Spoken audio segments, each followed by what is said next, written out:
നമസ്കാരം. മലയാളി വാർത്ത ഇൻസൈഡിലേക്ക് സ്വാഗതം.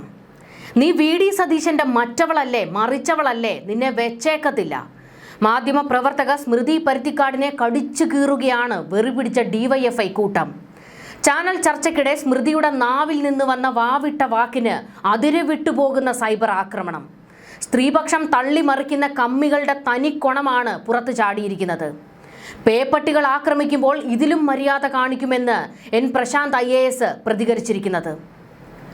സ്മൃതി പരുത്തിക്കാടിനെയും പ്രതിപക്ഷ നേതാവ് വി.ഡി. സതീശനെയും വെച്ച് എന്തൊക്കെ വൃത്തികെട്ട പോസ്റ്ററുകളും ചിത്രങ്ങളുമാണ് ഇക്കൂട്ടം പടച്ചുവിടുന്നത്.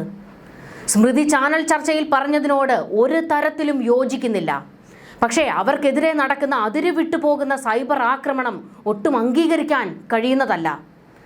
അവർക്കെതിരെ ഡിവൈഎഫ്ഐ പങ്കുവച്ച ഒരു കുറിപ്പിൻ്റെ വിശദാംശം ഇവിടെ കാണിക്കാം, ആ ഒരു ചിത്രം ഇവിടെ കാണിക്കാം. എന്നിട്ട് മലയാളികൾ പറയുക, ഈ ഡിവൈഎഫ്ഐ വെട്ടുകിളി കൂട്ടം കാണിക്കുന്നത് നല്ലതാണോ എന്ന്. ഇതിനെ എതിർക്കപ്പെടേണ്ടതാണ്. പക്ഷേ CPMന്റെ മുതിർന്ന നേതാക്കൾ ഒരക്ഷരം വാ തുറന്ന് പ്രതികരിക്കുന്നില്ല.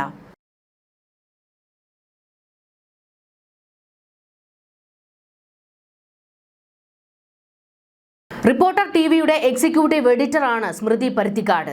ചാനലിലെ മീറ്റ് ദി എഡിറ്റേഴ്സ് പരിപാടിയിൽ കഴിഞ്ഞ ദിവസം വയനാട് ദുരന്തബാധിതരെ രൂക്ഷമായ ഭാഷയിൽ സ്മൃതി അവഹേളിച്ചത്. മുഖ്യമന്ത്രി പിണറായി വിജയനെയും റവന്യൂ മന്ത്രി K. രാജനെയും കാണാൻ തെരഞ്ഞെടുപ്പ് പ്രചാരണ സമയത്ത് മുണ്ടക്കൈയിൽ നിന്നും 13 അംഗ സംഘം എത്തിയിരുന്നു. ഏറ്റവും കഷ്ടതയേറിയ നാളിൽ ചേർത്ത് നിർത്തിയ സംസ്ഥാന സർക്കാരിനോടുള്ള സ്നേഹവും നന്ദിയും അറിയിക്കാനായിരുന്നു അവർ വയനാടൻ ചുരമിറങ്ങി വന്നത്. എന്നാൽ ദുരന്തബാധിതർ എത്തിയത് നാടകമാണെന്നായിരുന്നു സ്മൃതിയുടെ അധിക്ഷേപം. 13 പേരെയും പ്ലാൻ ചെയ്ത് കൊണ്ടുവന്നതാണെന്നും സ്മൃതി ആക്ഷേപിച്ചു. ദുരന്തബാധിതരെ അപമാനിക്കരുതെന്ന് ചർച്ചയിൽ പങ്കെടുത്ത സഹപ്രവർത്തകൻ പറഞ്ഞിട്ടും സ്മൃതി അത് കേൾക്കാൻ പോലും തയ്യാറായില്ല. വീണ്ടും അധിക്ഷേപിക്കുകയായിരുന്നു. മാധ്യമപ്രവർത്തകരുടെ പരാമർശത്തിനെതിരെ മുണ്ടക്കൈയിലെ ദുരന്തബാധിതർ തന്നെ പിന്നീട് രംഗത്തെത്തി. ഞങ്ങളിപ്പോൾ മരിച്ച് ജീവിക്കുന്ന ജീവച്ഛവങ്ങളാണ്. ഞങ്ങളെക്കുറിച്ച് ഓരോ വേണ്ടാദീനങ്ങൾ ചാനലിലൂടെ പറയുന്നത് കേൾക്കുമ്പോൾ വലിയ വിഷമമുണ്ട്. നമ്മളെ ചേർത്ത് പിടിക്കുന്നവരെയല്ലേ നമ്മൾ സ്നേഹിക്കുന്നത്. അവരെ നേരിട്ട് കാണാൻ തോന്നി. അങ്ങനെയാണ് മുഖ്യമന്ത്രിയെയും റവന്യൂ മന്ത്രിയെയും കാണാൻ തോന്നിയതും പോയതും. വേറെ ആരും നിർബന്ധിച്ചിട്ടല്ല, പറഞ്ഞിട്ടല്ല ഞങ്ങൾ പോയത്. ദുരന്തത്തിൽ 3 മക്കളെയും നഷ്ടപ്പെട്ട സയനയും ഭർത്താവും വിതുമ്പിക്കൊണ്ടായിരുന്നു ഇത് പറഞ്ഞത്. സ്മൃതി പറഞ്ഞത് അതിരുവിട്ടുപോയി, അതിലൊരു സംശയവുമില്ല. വയനാട് ലാൻഡ് സ്ലൈഡ് ദുരന്തത്തിന്റെ യഥാർത്ഥ ബാധിതരെ രാഷ്ട്രീയ ലാഭത്തിനായി ഉപയോഗിക്കുന്നു എന്ന ആരോപണത്തിന്റെ ഭാഗമായിരുന്നു സ്മൃതിയുടെ അധിക്ഷേപമെല്ലാം. എന്നാൽ ദുരന്ത ബാധിതരോടുള്ള മനുഷ്യത്വരഹിതമായ ആക്രമണമായി ഇത് മാറി. പ്രത്യേകിച്ച് 3 മക്കളെ നഷ്ടപ്പെട്ട ഒരമ്മയുടെ മനമുരുകുന്ന വാക്കുകൾ ഡിബേറ്റിനിടെ ഉയർന്നു വന്ന സാഹചര്യത്തിൽ സ്മൃതിയുടെ പരാമർശം അമ്മയെ പോലും വെറുതെ വിട്ടില്ല എന്ന വിമർശനത്തിനും ഇടയാക്കി. ഡിബേറ്റിൽ അരുൺകുമാർ മറുപടി നൽകിയത് വയനാട് കോൺഗ്രസിന് വീട് നിർമ്മാണത്തിന് പ്ലാൻ ഇല്ലെന്ന് ചൂണ്ടിക്കാട്ടിയായിരുന്നു. എന്നാൽ സ്മൃതി ഇതിനെ പ്രതിരോധിച്ചാണ് നാടകം കളിച്ചു എന്ന് അധിക്ഷേപിച്ചത്. വയനാടിന്റെ മുറിവുകൾ ഇപ്പോഴും ഉണങ്ങാത്ത സമയത്ത് മാധ്യമപ്രവർത്തകരുടെ ഉത്തരവാദിത്തം കൂടുതൽ ശ്രദ്ധിക്കേണ്ടതുണ്ട്. സ്മൃതി പരുത്തിക്കാടിന്റെ പ്രസ്താവനയ്ക്കെതിരെ വരുന്ന വിമർശനങ്ങൾ ഒരു മാധ്യമപ്രവർത്തക എന്ന നിലയിൽ അവരെ വീണ്ടും ചിന്തിപ്പിക്കുമെന്ന് നമുക്ക് പ്രതീക്ഷിക്കാം. അവരെ വിമർശിക്കാം നിങ്ങൾക്ക്, പക്ഷേ അതിനപ്പുറത്തേക്ക് അവരെ അധിക്ഷേപിക്കുന്ന തരത്തിലേക്ക് ഒരു സ്ത്രീയെ ഏറ്റവും അവസാനമായി നിങ്ങൾക്ക് ഹീനമായി എങ്ങനെയാണ് അധിക്ഷേപിക്കാൻ കഴിയുക? അത് അവരുടെ ശരീര അവയവങ്ങൾ വെച്ചും മറ്റു പുരുഷന്മാരുമായിട്ട് അവർക്ക് അവിഹിത ബന്ധമുണ്ട് എന്നൊക്കെ പറഞ്ഞുകൊണ്ടാണ്. അത്തരത്തിലേക്ക് സ്മൃതിക്കെതിരായ സൈബർ ആക്രമണം മാറിയിരിക്കുകയാണ്. ദുരന്തത്തിലെല്ലാം നഷ്ടപ്പെട്ട് വല്ലാത്ത വേദന അനുഭവിക്കുന്നവരെ ആക്ഷേപിക്കാൻ മനുഷ്യപ്പറ്റില്ലാത്തവർക്കേ സാധിക്കൂ എന്ന് CPIM വയനാട് ജില്ലാ സെക്രട്ടറി സ്മൃതിയെ വിമർശിച്ചുകൊണ്ട് പറഞ്ഞിരുന്നു. ദുരന്തബാധിതർക്കെതിരായ ആക്ഷേപത്തിൽ മാധ്യമപ്രവർത്തകയോ റിപ്പോർട്ടർ TVയോ പിന്നീട് പ്രതികരിച്ചില്ല. എന്നാൽ ഇപ്പോൾ സ്മൃതി മാപ്പ് പറഞ്ഞിട്ടുണ്ട്. ഇതോടെ വലിയ സൈബർ ആക്രമണം ഇപ്പോഴും നടന്നുകൊണ്ടിരിക്കുകയാണ്. സ്മൃതി UDFകാരുടെ സതീശന്റെ മറ്റേ പണിക്കാരിയാണെന്നാണ് സൈബർ ഇടത്തിൽ ഇപ്പോൾ ഈ ഡിവൈഎഫ്ഐക്കാർ പടച്ചുവിടുന്നത്. അവൾ സതീശനെ താങ്ങി നിൽക്കുന്നത് പലതും കണ്ടിട്ടാണ് തുടങ്ങി കേട്ടാൽ അറപ്പുളവാക്കുന്ന പോസ്റ്റുകളാണ് ഡിവൈഎഫ്ഐക്കാർ ഇങ്ങനെ സൈബർ ഇടത്തിൽ കുറിക്കുന്നത്. സ്മൃതിയുടെ ഭാഗത്തു നിന്നുണ്ടായ തെറ്റിനെ നമുക്ക് വിമർശിക്കാം, അവരെ തിരുത്താം. എന്നാൽ ഈ സൈബർ ആക്രമണം അതൊട്ടും ഭൂഷണമല്ല. ഒരു സ്ത്രീക്ക് നേരെ ഇത്ര വലിയ ആക്രമണം നടന്നിട്ടും ഇത് അവസാനിപ്പിക്കണമെന്ന് CPMന്റെ സൈബർ കൂട്ടത്തോട് മുതിർന്ന നേതാക്കൾ പറയാത്തത് എന്തുകൊണ്ടാണ്? നിങ്ങൾ ഇനിയെങ്കിലും അവരെ നിലയ്ക്ക് നിർത്താൻ തയ്യാറാകുക. ദുരന്തബാധിതരുമായി സർക്കാർ നടത്തിയ കൂടിക്കാഴ്ചയെ എങ്ങനെയാണ് നമുക്ക് നാടകമെന്ന് വിളിക്കാൻ കഴിയുന്നത്? അവർ വന്നു, മുഖ്യമന്ത്രിയെയും കെ രാജനെയും കണ്ടു മടങ്ങി. പക്ഷേ അത് ഡിബേറ്റിനെടുത്തപ്പോഴത്തേക്കാണ് അതിര് വിട്ടുപോകുന്ന തരത്തിലേക്ക് മാറിയത്. നാടകം പിന്നീട് അധിക്ഷേപ പരാമർശങ്ങളിലേക്ക് സ്മൃതി കൊണ്ടുപോകുകയായിരുന്നു. അതൊട്ടും നല്ലതല്ല. അതിനെ എതിർക്കുന്നു, പൂർണ്ണമായും അവരുടെ നിലപാടിനെ എതിർക്കുന്നു. നമുക്ക് ചിന്തിക്കാവുന്നതിനും അപ്പുറത്തെ ട്രോമയിലൂടെയാണ് ആ പാവം മനുഷ്യർ കടന്നു പോകുന്നത്. നമ്മൾ കണ്ടതാണ്, സർക്കാർ നിർമ്മിച്ചു കൊടുത്ത വീടിന്റെ ഗുണഭോക്താക്കളെ കണ്ടെത്തുന്ന ചടങ്ങിൽ ആ മനുഷ്യർ വിങ്ങിപ്പൊട്ടുന്നത്. അവരെ ചേർത്ത് പിടിക്കുക എന്ന ഉത്തരവാദിത്തമാണ് നമുക്കുള്ളത്. അതിനിടയിൽ റേറ്റിംഗിന് വേണ്ടിയിട്ട് ഇത്തരത്തിലേക്ക് ചർച്ചകൾ വഴിതിരിച്ചു കൊണ്ടുപോയത് വില കുറഞ്ഞ രാഷ്ട്രീയമാണ്. പക്ഷം പിടിച്ച് മാധ്യമപ്രവർത്തകർ സംസാരിക്കുമ്പോഴാണ് ഇത്തരത്തിൽ മനുഷ്യന്മാർക്ക് മുറിവേൽക്കുന്നത്. മാധ്യമപ്രവർത്തകർക്കൊക്കെ ഒരു പക്ഷമുണ്ടാകും, ശരിയാണ്. അതൊക്കെ നിങ്ങളുടെ ഉള്ളിൽ വെക്കുക. ജോലി സ്ഥലത്ത് അത് കാണിക്കേണ്ടതില്ല. അത് ജോലി സ്ഥലത്തും പ്രകടമാക്കുമ്പോഴാണ് ഇതുപോലെ അബദ്ധങ്ങൾ സംഭവിക്കുന്നത്. സ്മൃതി പരുത്തിക്കാടിൻ്റെ ആ സമയത്തെ ഒരു ബോഡി ലാംഗ്വേജ് കണ്ടാൽ തന്നെ മനസ്സിലാകും, അവരുടെ വായിൽ നിന്ന് അറിയാതെ വീണുപോയതൊന്നുമല്ല. അവരുടെ ഉള്ളിലുള്ള രാഷ്ട്രീയം തികട്ടി പുറത്തേക്ക് വന്നതാണ്.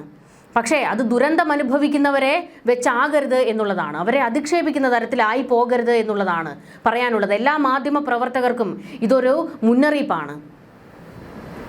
ഒരു മാധ്യമ പ്രവർത്തകരുടെ ശൈലിയല്ല, മാന്യതയല്ല സ്മൃതി പരുത്തിക്കാട് കാണിച്ചത്. ദുരന്തബാധിതരോട് സ്മൃതി മാപ്പ് പറയണമെന്ന് വലിയ ആവശ്യം ഇപ്പോൾ ഉയർന്നു വന്നിട്ടുണ്ട്. അതൊക്കെ ന്യായമായ ആവശ്യം. എന്നാൽ അതിനപ്പുറത്തേക്കാണ് ഈ പറയുന്ന DYFIക്കാരുടെ തേജോവധം നടക്കുന്നത്. മാധ്യമങ്ങൾക്കും മാധ്യമ പ്രവർത്തകർക്കും തെറ്റുപറ്റുമ്പോൾ ജനങ്ങൾക്ക് തിരുത്താം. പക്ഷേ സൈബർ ആക്രമണം, അവരുടെ ശരീരഭാഗങ്ങളെ വെച്ച് ആക്ഷേപിക്കുക, പല പുരുഷന്മാരുമായി ചേർത്ത് വെച്ച് ആക്ഷേപിക്കുക, ഇതൊക്കെ അങ്ങേയറ്റം മോശമായിട്ടുള്ള പ്രവൃത്തിയല്ലേ? CPM പോലൊരു പാർട്ടി ഇതിന് നേതൃത്വം കൊടുക്കുന്നത് ഒട്ടും നല്ലതല്ല. സ്മൃതിക്കെതിരായ സൈബർ ആക്രമണം അതിരുവിട്ടതോടെ ലക്ഷ്മി പത്മ ഉൾപ്പെടെ ഇപ്പോൾ പിന്തുണയുമായി രംഗത്തേക്ക് വന്നിട്ടുണ്ട്. ലക്ഷ്മി പത്മ പങ്കുവച്ച പോസ്റ്റ് നമുക്കൊന്ന് നോക്കാം. സ്മൃതി പരുത്തിക്കാടിനെതിരെ നടക്കുന്ന സൈബർ ആക്രമണങ്ങൾ അങ്ങേയറ്റം അപമാനകരമാണ്. അവർ നടത്തിയ പരാമർശത്തോട് വിയോജിക്കുന്ന ആളാണ് ഞാനും. പക്ഷേ ആ വിയോജിപ്പുകൾ പ്രകടിപ്പിക്കാൻ അന്തസ്സുള്ള മാർഗങ്ങളുണ്ട്. ശാരീരിക അധിക്ഷേപമാണ് ഒരു സ്ത്രീയോടുള്ള വിയോജിപ്പ് പ്രകടമാക്കാനുള്ള എളുപ്പ വഴിയെന്ന് വിചാരിച്ചു പോരുന്ന ആൺകൂട്ടങ്ങളോട് ഒന്ന് പറഞ്ഞോട്ടെ, നിങ്ങൾ ആ അശ്ലീലവും അധിക്ഷേപവും വാരിച്ചൊരിയുക വഴി നിങ്ങൾ എന്ത് വിമർശനമാണോ ഉയർത്താൻ ഉദ്ദേശിക്കുന്നത് അതവിടെ ചർച്ച ചെയ്യപ്പെടാതെ വരും. അടയ്ക്കാമോഷണം ചോദ്യം ചെയ്യാൻ പോയി കൊലപാതകം നടത്തി തിരിച്ചു വന്നാൽ എങ്ങനെയിരിക്കും? ഭരണമാറ്റ സാധ്യത മുന്നിൽ കണ്ട് എൻ്റെ അടക്കം പോസ്റ്റുകളുടെ താഴെ നിലയ്ക്കാത്ത തെറിവിളിയാണ്. ഭരണമാറ്റം വന്നാൽ നിന്നെയൊക്കെ തീർത്തു കളയും എന്ന വെല്ലുവിളികളും. രഞ്ജിത്ത് കേസിലും PT കുഞ്ഞുമുഹമ്മദിൻ്റെ കേസിലും അതിജീവിതയെ കാണാത്തത് എന്തുകൊണ്ട് എന്ന ചോദ്യവുമുണ്ട്. ആ കേസൊന്നും തേച്ചു മായ്ച്ച് കളയാനോ ഇല്ലാതാക്കാനോ സംഘടിത ശ്രമം നടക്കുന്നതായി എൻ്റെ ശ്രദ്ധയിലില്ല. അങ്ങനെയുണ്ടെങ്കിൽ മാധ്യമപ്രവർത്തക എന്ന നിലയിൽ അതിൽ ഇടപെടും എന്ന കാര്യം കൂടി ഈ പോസ്റ്റിനാൽ ഉറപ്പു തരുന്നു. ഇതായിരുന്നു ലക്ഷ്മി പത്മയുടെ പോസ്റ്റ്. രാജീവ് രാമചന്ദ്രനും ഈ വിഷയത്തിൽ പ്രതികരിച്ചിട്ടുണ്ട്. അദ്ദേഹത്തിൻ്റെ പോസ്റ്റ് ഇങ്ങനെയാണ്: ന്യൂസ് ടെലിവിഷനിൽ എഡിറ്റർമാർക്ക് നിലപാടുകൾ അസൈൻ ചെയ്ത് നൽകിക്കൊണ്ടുള്ള ഡിബേറ്റ് ഷോകളോട്, അതിൻ്റെ ഫോർമാറ്റിനോട് തന്നെ എനിക്ക് എതിർപ്പാണ്. ചൂരൽമല ദുരന്തബാധിതർ മന്ത്രിമാരെ സന്ദർശിച്ചതുമായി ബന്ധപ്പെട്ട് അതിനോടുള്ള വിമർശനം ഇതിനു മുൻപ് 2 പോസ്റ്റുകളിലായി സൂചിപ്പിച്ചിട്ടുണ്ട്. അത്തരം വാർത്താ പരിപാടികളുടെ ഉള്ളടക്കത്തിലും സ്വഭാവത്തിലും ഉണ്ടായിരിക്കുന്ന പരിണാമം കൊണ്ട് തന്നെ അവയുടെ അവതാരകർ സമൂഹ മാധ്യമങ്ങളിൽ നിരന്തരം വിമർശന വിധേയരാകുന്ന സാഹചര്യവുമുണ്ട്. എന്നാൽ എല്ലാ അതിരുകളും ലംഘിക്കുന്ന വിമർശനം ഒരു തരത്തിലും അംഗീകരിക്കാനാവുന്നതല്ല. റിപ്പോർട്ടർ TVയുടെ എക്സിക്യൂട്ടീവ് എഡിറ്ററും അവതാരകയുമായ സ്മൃതി പരുത്തിക്കാട് വിമർശനത്തിന് അതീതയല്ല. എന്നാൽ മാനുഷിക മൂല്യങ്ങളുടെ സകല പരിധിയും വിട്ട് അവരെ വ്യക്തി അധിക്ഷേപം നടത്തുന്ന പ്രചാരവേലയെ ഒരു നിലയ്ക്കും അംഗീകരിക്കാനാകില്ല. വിമർശനവും അധിക്ഷേപവും ഒന്നല്ല തന്നെ. സ്മൃതിയുടെ നിലപാടിനോടും റിപ്പോർട്ടർ ടെലിവിഷന്റെ പരിപാടിയോടുമുള്ള എല്ലാ വിയോജിപ്പും വിമർശനവും നിലനിർത്തിക്കൊണ്ട് തന്നെ അവർക്കെതിരെ നടക്കുന്ന അധിക്ഷേപങ്ങളെ പൂർണ്ണമായും തള്ളിക്കളയുന്നു. എഡിറ്റേഴ്സ് അവറിലെ ചൂരൽമല എപ്പിസോഡിനെതിരെ നിലപാടെടുത്തയാൾ എന്ന നിലയിൽ ഇത്രയും പറയേണ്ടത് എൻ്റെ ബാധ്യതയാണെന്ന് തന്നെ കരുതുന്നു.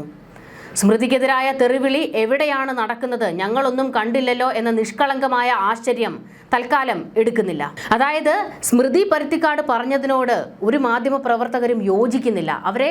അവരുടെ വിമർശനങ്ങളെ, അവർ ഉയർത്തിയ ആക്ഷേപത്തെ അങ്ങേയറ്റം തള്ളിക്കളയുകയാണ്. പക്ഷേ ഈ സൈബർ ആക്രമണത്തോട് നമുക്ക് ഒരു തരത്തിലും യോജിക്കാൻ കഴിയില്ല.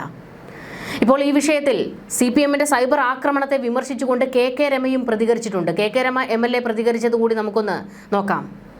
തങ്ങൾക്കെതിരായ രാഷ്ട്രീയ വിമർശനം നടത്തുന്ന മാധ്യമ പ്രവർത്തകർക്ക് നേരെ CPM സൈബർ ഹാൻഡിലുകൾ നടത്തുന്ന കടന്നാക്രമണങ്ങൾ ഒരു പുതിയ കാര്യമല്ല. പ്രത്യേകിച്ച് അതൊരു സ്ത്രീ കൂടിയാകുമ്പോൾ കടന്നാക്രമണങ്ങളുടെ സ്വഭാവവും ആക്കവും വർദ്ധിക്കും. അതിന്റെ ഒടുവിലത്തെ ലക്ഷ്യമാണ് സ്മൃതി പരുത്തിക്കാട്.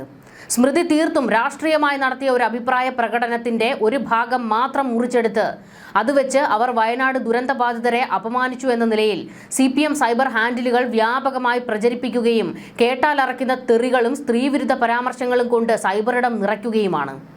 CPMനെ വിമർശിക്കുന്ന ഒരു രാഷ്ട്രീയ നിലപാട് സ്വീകരിക്കുന്നു എന്നതുകൊണ്ട് മാത്രം നിരന്തരമായി സ്മൃതിയെ അപമാനിക്കാൻ വലിയ ശ്രമങ്ങളാണ് നടക്കുന്നത്.